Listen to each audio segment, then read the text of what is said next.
प्रांजल ज्ञान गंगा में आप सभी का स्वागत है। हम संक्षिप्त महाभारत का पाठ कर रहे हैं जिसमें कि वन पर्व चल रहा है। कल हमने कर्ण की दिग्विजय यात्रा की कथा को पढ़ा था। आज हम व्यास जी का युधिष्ठिर के पास आना और उन्हें तप एवं दान का महत्व बताना की कथा को पढ़ेंगे। तो चलिए कथा शुरू करते हैं और देखते हैं तप और दान का क्या महत्व बताते हैं व्यास जी। वैशंपायन जी कहते हैं, जन्मेजय, इस प्रकार वन में रहते हुए महात्मा पांडवों के 11 वर्ष बड़े कष्ट से बीते। वे फल मूल खाकर रहते थे, सुख भोगने के योग्य होकर भी महान दुख सहते थे। वे सब के सब महापुरुष थे। इसलिए यह सोचकर कि यह हमारे कष्ट का समय है, इसे धैर्यपूर्वक सहन करना चाहिए, घबराते नहीं थे। राजा युधिष्ठिर सोचते, हमारे भाइयों पर जो महान दुख आ पड़ा है, ये मेरी ही करनी का तो फल है। ये सब मेरे ही अपराध से तो कष्ट भोग रहे हैं। ये बातें उनके हृदय में कांटे सी चुभती थीं। उन्हें रात भर नींद नहीं आती थी।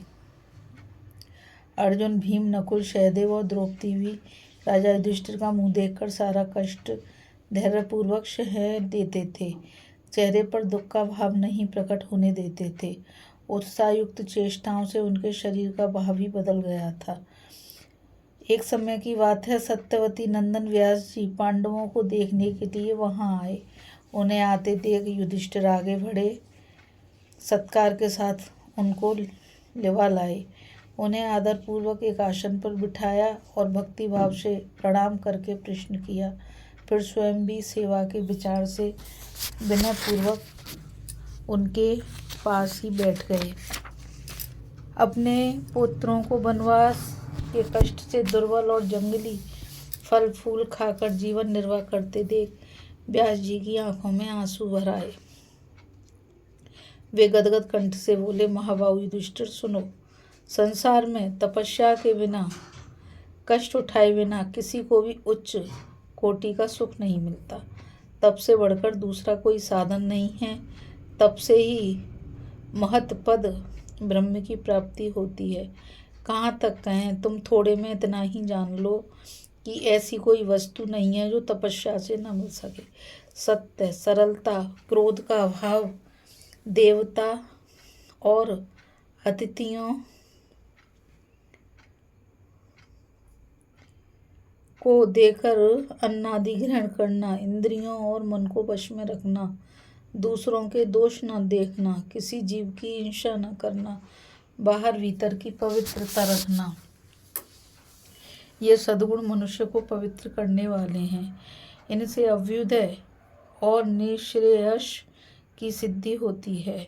जो लोग इन धर्मों का पालन न कर अधर्म में रुचि रखने वाले हैं, उन्हें पशु पक्षी आदि त्रैंग योनियों में जन्म लेना पड़ता है। उन कष्टदायक योनियों में जन्म लेकर वे कभी सुख नहीं पाते। इस लोक में जो कुछ कर्म किया जाता है, उसका फल परलोक में भोगना पड़ता है।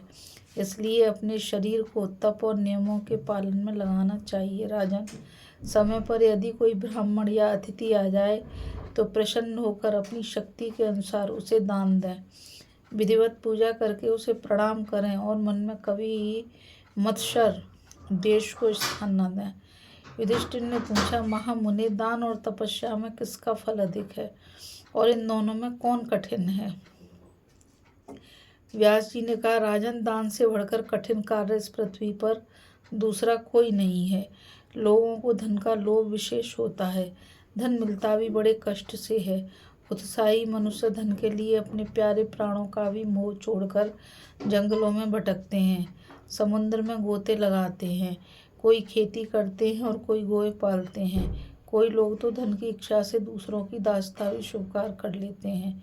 इस प्रकार कष्ट सहकर कमाए हुए धन का त्याग बड़ा ही कठिन है। अतः दान से दुष्कर कोई कार्य नहीं है। इसलिए मैं दान को सर्वश्रेष्ठ मानता हूँ।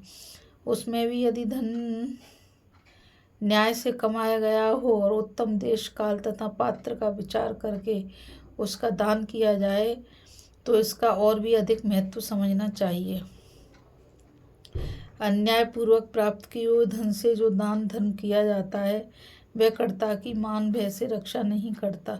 युधिष्ठिर, यदि अच्छे समय पर शुद्ध भाव से सत्पात्र को थोड़ा भी दान दिया जाए तो परलोक में उसका अनंत फल होता है।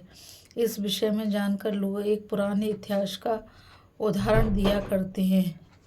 मुदगल ऋषि ने एक द्रोण 15.5 शेर के लगभग धान का दान करके महान फल प्राप्त कर लिया था।